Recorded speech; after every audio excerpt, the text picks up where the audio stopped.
Missionaries और ईसाई धर्मांतरण के मुद्दे पर वो बताते हैं। बैठक में पंजाब सबसे अहम है। मिशनरीज चमत्कार से बीमारी ठीक होने के दावे और विदेशों में बच्चों को बसाने का लालच देकर अपना असर बढ़ा रही हैं।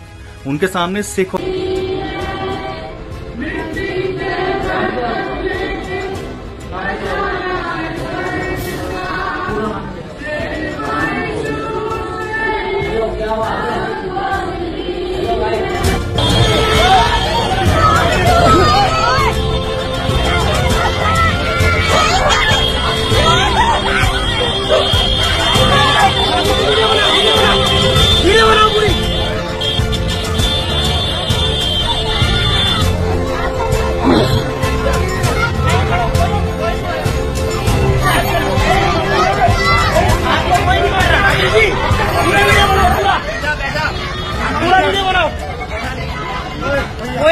सब। अरे चोगले हमारे साले, मैं मुख्यमंत्री को दूंगा, ये सूचना मुख्यमंत्री तक जाएगी। ये सारे यहाँ पे मुख्यमंत्री को सूचना दूंगा। इसको बैठाओ, आराम से आराम से चल रहे। समस्त को नमस्कार। समस्त को प्रभु जीशुख्रीष्टर मधुमय नाम मोर आंतरिक नमस्कार। ख्रीष्टर प्रिय भाई एवं भौणी माने आपण मान प्रत्येक को आउ गोटे वीडियो को मुझे स्वागत करुच्ची। तबे प्रिय बंधुगण, आज वीडियो रे आमे माने आलोचना करिबा ख्रीस्टियन परसिक्यूशन बा आमर जो ख्रीस्टियन ताड़ना विषय रे। किंतु आज वीडियो रे मैं एक दुखर विषय आपन कहिबी। जते बेले आम ख्रीस्टियन समाज उपरे जिते विपद आसे आम साधारणतः पुलिस उपर भरोसा करें। आमे मारे तो प्रभु उपर भरोसा करूँ, सेटा अलग कथा अटे। ता सहित आमे माने पुलिस उपर भरोसा करूँ जे पुलिस कौन करिवो, हमको न्याय दब, कोटा ठीक कोटा भूल तार विचार करिवो। कि दुखर विषय कौन, जितेबाला पुलिस मध्य विरोधी मान सहित सामिल हो जाए। आज जो पुलिस विरोधी मान परी से कौन करे, प्रभुंकर दास मान को कलर धरिकी आ टाणी टाणी धक्का दे दे जितेबाला थाना रे प्रवेश कराए। आउ यही विषयटी हूँ बहुत दुखदायक अटे प्रिय बंधुगण। कारण देखंतु आमर जो भारत वर्ष रे अनेक प्रकार धर्म रही अछि, जेपरिक हिंदू ख्रीस्टियन मुस्लिम तीनटा हूँ माने प्रमुख धर्म। ताकू छाड़िकी बुद्धिस्ट मान अछंती, जैन मान अछंती, तापर सिख मान अछंती, तापर आदिवासी मानक मध्य भी अनेक प्रकार धर्म अच्छे, अलेख धर्म अच्छे। तबे आमर भारत वर्ष रे माने अनेक प्रकार धर्मर लोक माने बास करते प्रिय बंधुगण।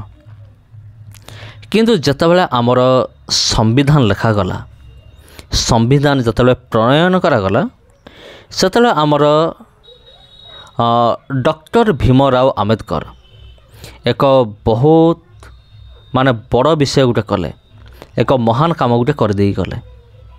से कौन कले ना संविधान लिखिले। संविधान लिखिला परे आउ आमे देखा पाउछु जे धारा 25 संविधान रो जो धारा 25 रही अछि ता आमको संपूर्ण रूप रे निज निज धर्म को पालन करिवार, निज निजर विश्वास को पालन करिबा निमंते आमको शिक्षा प्रदान करे। क्यों धारा? धारा 25। केवल धारा 25 नुहे, आपण परिवे धारा 24, 25, 26, 27, 28 आपणकर पूरा डाउट पूरा क्लीयर हो जाए। किंतु दुखर विषय होची एमिति किछि ख्रीस्टियन विरोधी पुलिस माने भी असंति प्रिय बंधुगण। आ सेमाने सबले चाहते विरोधी मानकर साथ देवा निमंते, विरोधी मानक सपोर्टर सेमाने सबले काम करते, जोटा कि सबठारु दुखर विषय अटे। आ एटा होची आईनगत अपराध, माने आईन दृष्टि रे एटा भी ठीक नुहे, भूल अटे। तबे प्रिय बंधुगण एपरी विषय घटी अछि प्रिय बंधुगण। आपण देखिले वीडियो क्लिप रे जड़े पालक महाशय को, एटा होची यूपी रे घटना। पालक महाशय को किपरि पुलिस कौन करुच्ची, धक्का मारी मारी से नौची। ଆଉ ଯେହେତୁ ପୁଲିସ ମଧ୍ୟ ସାମିଲ ଅଛି ଏହିସବୁ ଚକ୍ରାନ୍ତରେ, ଯେ ପୁଲିସ ମଧ୍ୟ ଭାବୁଛି ଧର୍ମ ପରିବର୍ତ୍ତନ ବୋଲି। ତେବେ ପୁଲିସ ଏଇଟା ଜାଣି ଶୁଣିକି କରୁଛେ।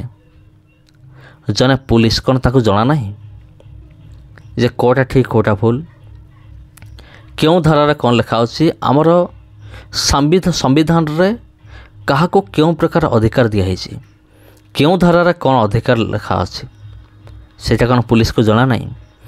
ଜଣା ଅଛି ପ୍ରିୟ ବନ୍ଧୁ କ'ଣ। କିନ୍ତୁ ଏମିତି କିଛି ପୁଲିସ ଅଛନ୍ତି ଯେଉଁମାନେ କି ଖ୍ରୀଷ୍ଟିଆନ ବିରୋଧୀ ପୁଲିସ, ଆଉ ଯେଉଁମାନେ କି ଏଇଭଳି ଅମାନବିକ କାର୍ଯ୍ୟ ସବୁ କରିଥାନ୍ତି।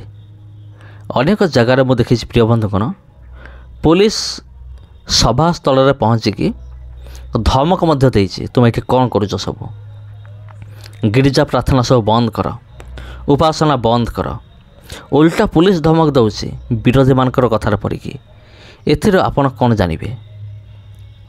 ପୁଲିସ ଏହାର ଫାଇଦା ଉଠାଉଛି। ତା'ର କାରଣ ହେଉଛି ଆମର ସାଧାରଣ ଖ୍ରୀଷ୍ଟିଆନ ବିଶ୍ୱାସୀ ବିଶ୍ୱାସିନୀ ଭାଇ ଭଉଣୀମାନେ, ସେମାନେ ଧାର୍ମିକ ସ୍ୱାଧୀନତା ଅଧିକାର, ଯେଉଁଟାକି ମୁଁ କହିଲି ସମ୍ବିଧାନର 25 ଧାରାରେ ଅଛି, ସେଇଟା ଅନେକଙ୍କୁ ଜଣା ନାହିଁ।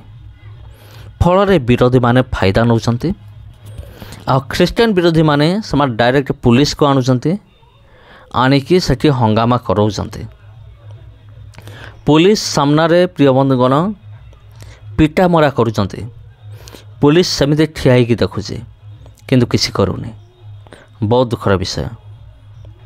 ଆଉ ମୁଁ ତ କହିବି ଆମର ଯେଉଁ ପ୍ରଶାସନ ରହିଅଛି, ପ୍ରଶାସନ ଏଥି ନିମନ୍ତେ ଦୃଷ୍ଟି ଦେବା ଦରକାର।